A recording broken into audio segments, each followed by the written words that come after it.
Hello guys, आज हम आप सबको लेकर आए हैं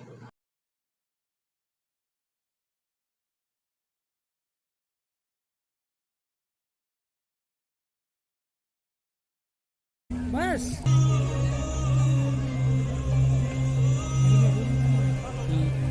सरफरोश की तमन्ना अब हमारे दिल में है। देखना है तो कितना बाजुए कातिल में है।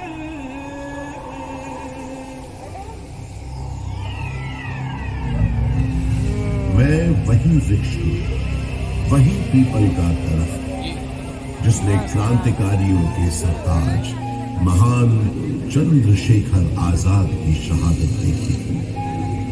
बरसों से खड़ा हूं यहाँ, बहुत सुना है उन परिंदों से जो मेरी शाखों पर अपना डेरा बसाते हैं, उन हवाओं से जो दूर दूर की खबरें लेकर आती हैं, अपने इन बरसों पुरानी जड़ों से जो जमीन के भीतर दफन हजारों बरस पुराने किस्से और कहानियां खोज लाती है और मुझे सुनाती है।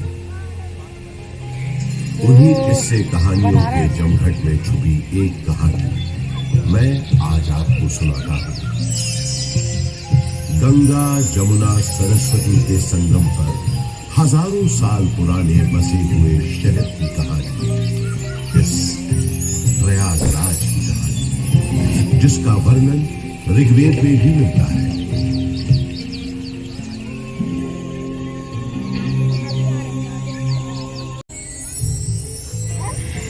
जो मनुष्य श्वेत शाम नदियों के संगम पर स्नान करते हैं, उन्हें स्वर्ग की प्राप्ति होती है, और जो धैर्यवान मनुष्य इसके किनारे अपनी देह त्यागते हैं, उन्हें सीधे मोक्ष की प्राप्ति होती है। ब्रह्म पुराण में ब्रह्मा जी भी कहते हैं, क्योंकि यहाँ सरस्वती जी अदृश्य रूप में आकर गंगा जी से मिलती है, इसलिए इस क्षेत्र को सरस्वती तीर्थ संगम कहा गया है।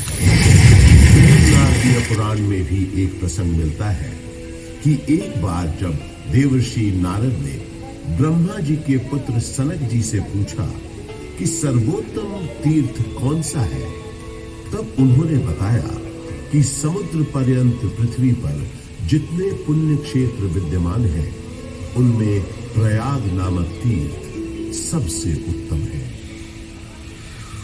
यहाँ पर ब्रह्मा जी ने स्वयं कई यज्ञ संपन्न किए थे, इसलिए प्रयागराज को तीर्थों का राजा भी कहा जाता है।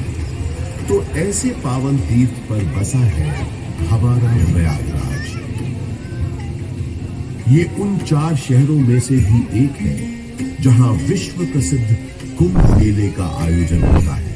चलिए आज मैं आपको इसी से जुड़ी एक पौराणिक कथा सुनाता हूं।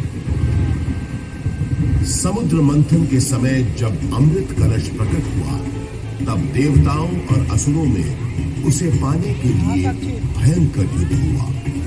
ये देखकर गरुड़राज सुरक्षा के विचार से इस अमृत कुंभ को लेकर क्षीर सागर की ओर उड़ चले। कहते हैं उनकी इस यात्रा के दौरान पृथ्वी पर 4 जगह अमृत की कुछ बूंदें छलक कर गिर पड़ी, और इन बूंदों से उन नगरों की नदियों के पानी में अमृत जैसे यही कारण है कि इन 4 नगरों में हर 12 वर्षों पर कुंभ का पर्व मनाया जाता है। लाखों श्रद्धालु साधु संतों के सैकड़ों अखाड़े गंगा जी में स्नान करने आते हैं, संगम किनारे सत्संग करते हैं, धूम लगाते हैं।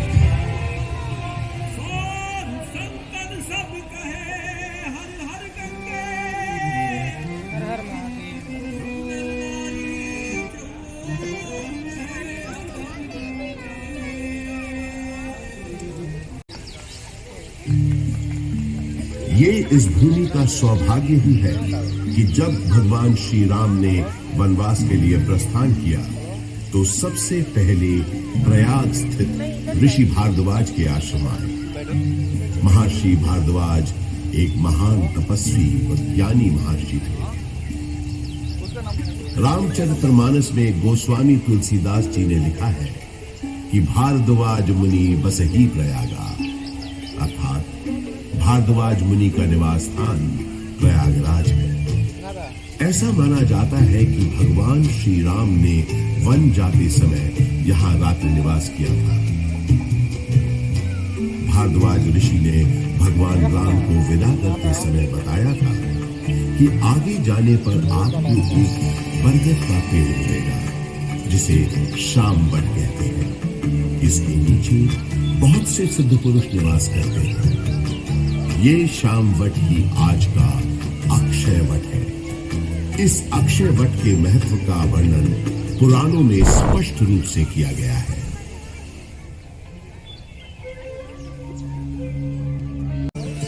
अर्थात अक्षय वट की जड़ें स्वयं साक्षात विष्णु हैं, शाखाएं स्वयं मंगलमयी लक्ष्मी हैं। उसके पत्तों में देवी सरस्वती वास करती है तो उसके पुष्पों में भगवान शंकर, चतुरानंद ब्रह्मा जी इसके फल हैं और विष्णु जी इन सब का आधार है।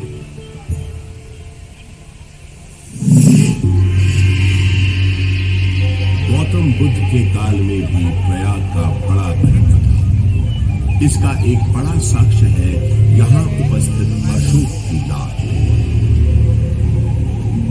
सम्राट अशोक का संदेश तो इस स्तंभ पर अंकित है। गुप्त काल के शक्तिशाली राजा समुद्रगुप्त का प्रयाग प्रशस्ति अभिलेख भी इसी स्तंभ पर खुदा है। 16वीं शताब्दी के अंत में सम्राट अशोक का ये स्तंभ उस किले का हिस्सा बन गया जिस किले का निर्माण संगम के किनारे मुगल बादशाह अकबर ने करवाया था। बुद्धं शरणं गच्छामि, धम्मं शरणं गच्छामि, संघं शरणं गच्छामि।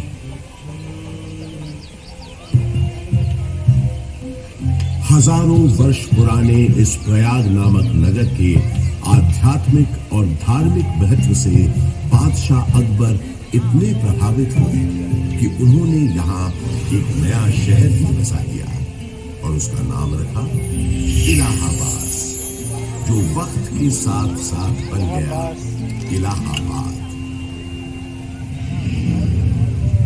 अपनी भौगोलिक स्थिति, सुंदर आबोहवा और राजनीतिक महत्व की वजह से इलाहाबाद ब्रिटिश हुक्मरानों को भी बेहद पसंद आया और कुछ ही समय में ये शहर ब्रितानी हुकूमत का एक महत्वपूर्ण केंद्र बन गया।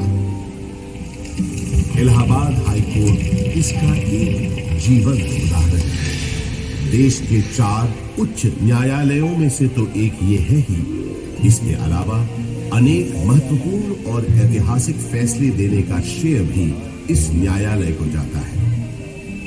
शिक्षा के प्रसार के लिए अंग्रेजों द्वारा बनाया गया इलाहाबाद विश्वविद्यालय इस शहर को उनका दूसरा महत्वपूर्ण योगदान था।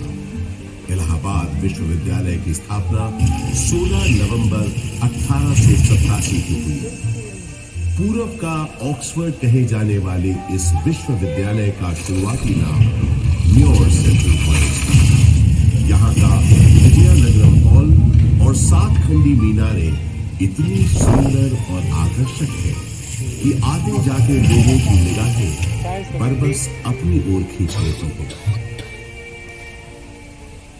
20वीं सदी की शुरुआत से ही इलाहाबाद हिंदी साहित्य का एक बहुत बड़ा केंद्र बनकर उभरा। ऐसी ही कुछ प्रसिद्ध शख्सियतों के नाम एकाएक तब याद आते हैं जब इस शहर से जुड़े साहित्यकारों की बात होती है, जैसे हास्य व्यंग के मशहूर शायर अकबर इलाहाबादी साहब, फिराक गोरखपुरी जो उर्दू के जाने माने शायर तो थे ही, अंग्रेजी भाषा के भी प्रकांड पंडित थे, महादेवी वर्मा, हिंदी की सशक्त कवियत्री जो आधुनिक मीरा के नाम से भी जानी गई। सुमित्रा नंदन पंत हिंदी साहित्य के छायावादी युग के महत्वपूर्ण स्तंभ, मधुशाला के लेखक और हिंदी साहित्य के पुरोधा कवियों में से एक हरिवंश राय बच्चन और अपने नाम ही के अनुरूप हिंदी भाषा के निराले कवि सूर्यकांत त्रिपाठी निराला, जिनकी ये कविता तो अद्भुत है।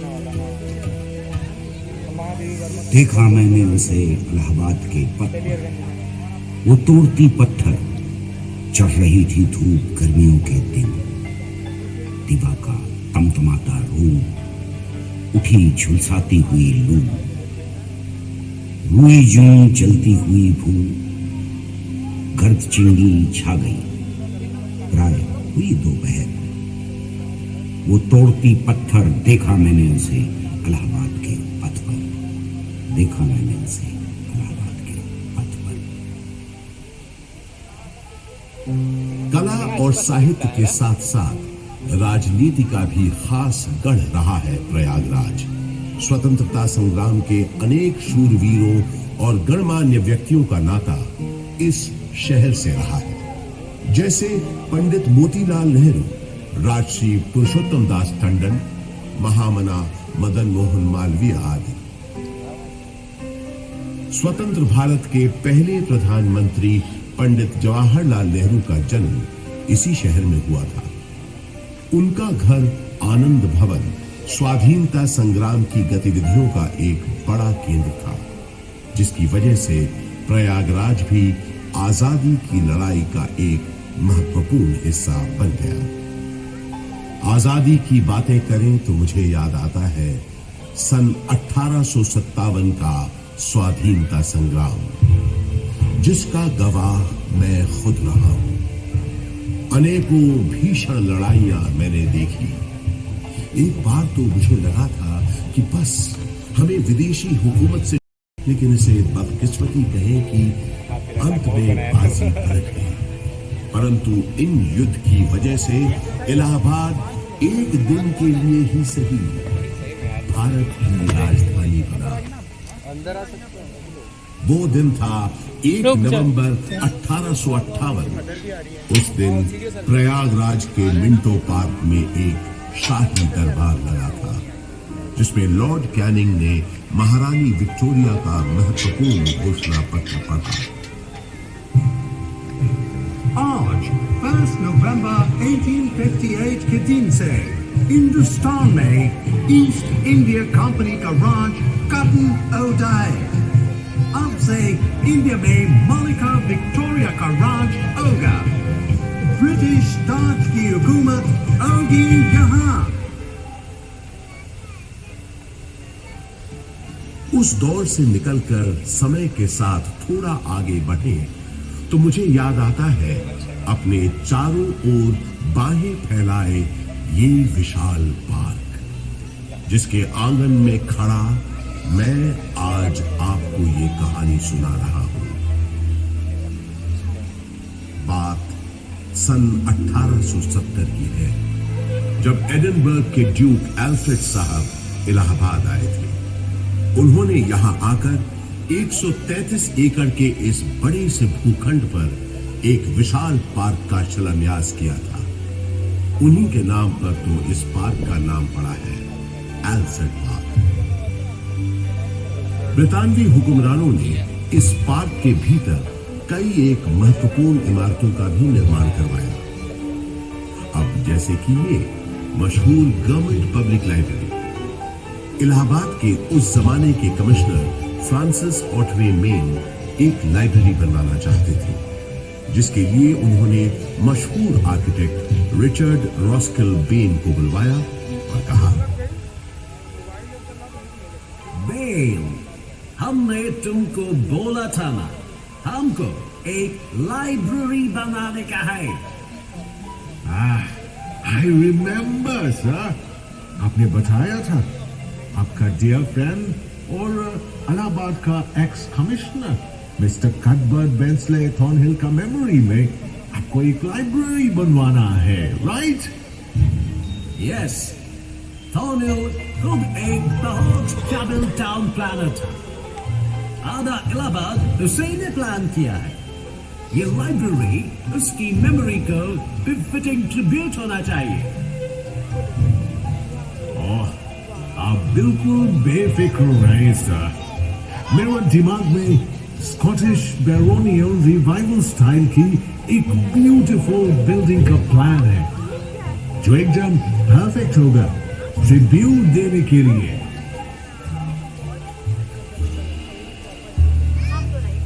वादे के मुताबिक श्रीमान बेन ने एक बहुत ही खूबसूरत इमारत बनाई जिसे उस जमाने में थॉर्नहिल मेन मेमोरियल के नाम से जाना जाता था।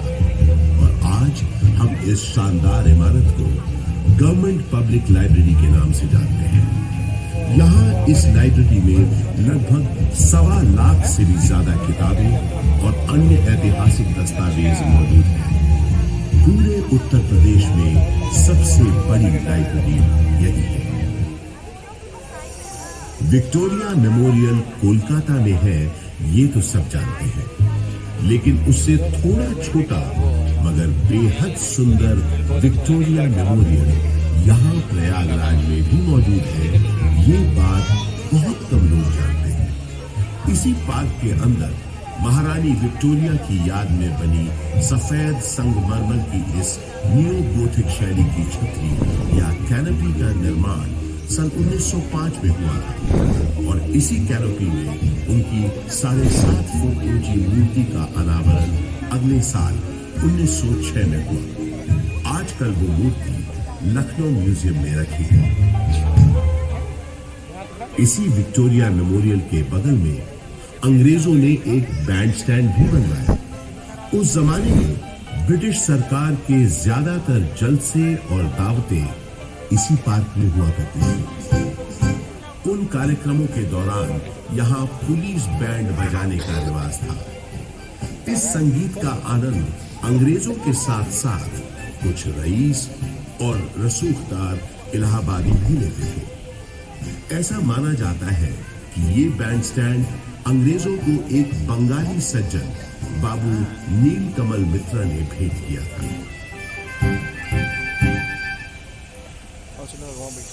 पंडित बृजमोहन व्यास और कुछ अन्य गणमान्य व्यक्तियों के प्रयासों से इलाहाबाद संग्रहालय की एक छोटे से स्तर पर शुरुआत सन 1931 में ही हो गई थी। एल्फ्रेड पार्क में म्यूजियम के वर्तमान भवन का शिलान्यास पंडित नेहरू ने 14 दिसंबर 1947 को किया और भारतवर्ष के 4 राष्ट्रीय संग्रहालयों में से एक इलाहाबाद म्यूजियम सन 1954 में आम जनता के लिए खोल दिया गया। यहाँ पुरातन शिल्पकृतियां, प्राचीन पाषाण प्रतिमाएं, कांसे की दुर्लभ वस्तुओं और पांडुलिपियों के अलावा 75,000 से अधिक कलाकृतियों का एक विशिष्ट संग्रह है। वास्तुकला के इन धरोहरों और अद्वितीय संग्रहालय के अलावा ये पार्क एक ऐसे स्वतंत्रता सेनानी के नाम के साथ भी जुड़ा है जो कभी फिरंगियों के हाथ न आया और हमेशा आजाद ही रहा। वो महान स्वतंत्रता सेनानी थे चंद्रशेखर आजाद। भारत के स्वतंत्रता संग्राम में इनका अभूतपूर्व योगदान रहा है। मशहूर क्रांतिकारी दल हिंदुस्तान रिपब्लिक एसोसिएशन को हिंदुस्तान सोशलिस्ट रिपब्लिक एसोसिएशन के नाम से न सिर्फ उन्होंने पुनर्गठित किया बल्कि भगत सिंह, राम प्रसाद बिस्मिल, अशफाक उल्लाह खान जैसे अनेक क्रांतिकारियों को उसमें शामिल भी किया। सन 1931 में चंद्रशेखर आजाद एक खुफिया और बेहद महत्वपूर्ण काम के लिए इलाहाबाद आए और 27 फरवरी के दिन उन्होंने अपनी पार्टी के एक सदस्य सुखदेव राज से इसी एल्फ्रेड पार्क में गुप्त मीटिंग की योजना बनाई। किसी भेदिए ने यह सूचना British police officer mister Lord Bauer को दे दी। Hello, CID in charge, Lord Bauer this side. DSP Thakur Vishweshwar Singh से बात कराओ। अर्जेंट मैटर है। चला, डीएसपी सिंह बोलता हूँ। सिंह, 30 आर्म सिपाही लेकर एल्फ्रेड पार्क के पास मिलो फौरन। आपका मतलब कंपनी का? यस, कंपनी बाग। क्वेश्चंस पूछ के टाइम मत वेस्ट करो, जल्दी। से बेखबर आजाद कंपनी बाग पहुंच चुके थे और पार्क में छुपे हुए थे। सुखदेव राज भी इलाहाबाद में अपने छुपने के ठिकाने से निकलकर उनसे मिलने तयशुदा जगह पर पहुंच गए। आजाद कहीं दिख नहीं रहे थे। सुखदेव ने उन्हें ढूंढना शुरू किया और आखिर वो दोनों मिल गए।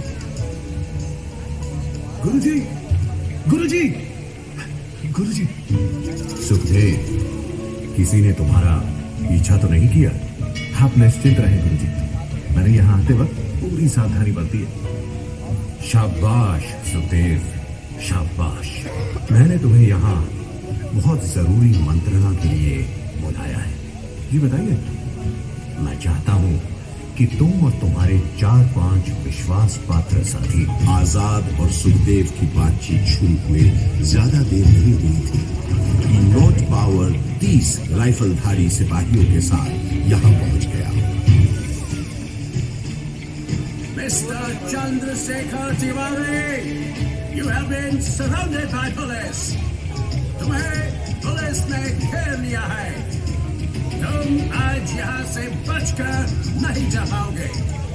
Surrender yourself. सुखदेव, तुम निकलो फौरन। नहीं गुरुजी, मैं आपको अकेला छोड़कर नहीं जाऊंगा। बहस मत करो, जाओ, ये मेरा आदेश है, जाओ। पर आप, जब तक मेरे पास मेरी बंदूक बुखारा है, मेरा कोई बाल भी बाका नहीं कर सकता। अब जल्दी जाओ यहाँ से, और जब तक मेरा अगला संदेश न मिले तब तक चौकन्ने रहना, संभल कर रहना। सुखदेव, अब जाओ यहाँ से, तब तक मैं इनको रोकता हूँ। पल भर में नॉट पावर ने आजाद पर गोलियां बरसानी शुरू कर दी। आजाद यहीं बगल में जामुन के पेड़ के पीछे छुपे पुलिस का मुकाबला कर रहे थे। जख्मी होने के बावजूद उस दिन उनकी गोलियों से नॉट पावर और डीएसपी सिंह दोनों घायल हुए। आजाद के पास गिनती की गोलियां थी, जबकि पुलिस के पास न गोलियों की कमी थी न बंदूकों की। फिर भी आजाद उनसे अपने पास बची आखिरी गोली तक लोहा देते रहे। आजाद ने प्रण लिया था कि वो हमेशा आजाद रहेंगे। उन्होंने अपना प्रण निभाया और वो हमेशा आजाद ही रहे। उन्होंने अपने पास बची आखिरी गोली से अपने प्राण न्योछावर कर अपनी प्यारी मातृभूमि के लिए आत्म बलिदान दे दिया।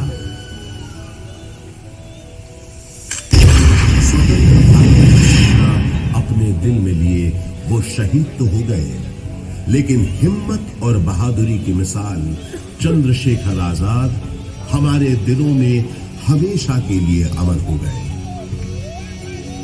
आज हमारा भारत देश एक स्वतंत्र देश है, तो उसका श्रेय शहीद आजम चंद्रशेखर आजाद जैसे लोगों के उत्सर्ग को, उनकी शहादत को जाता है, जिन्होंने अपनी जान से भी ज्यादा प्यारी मातृभूमि के लिए हंसते हंसते अपने प्राणों की आहुति दे दी।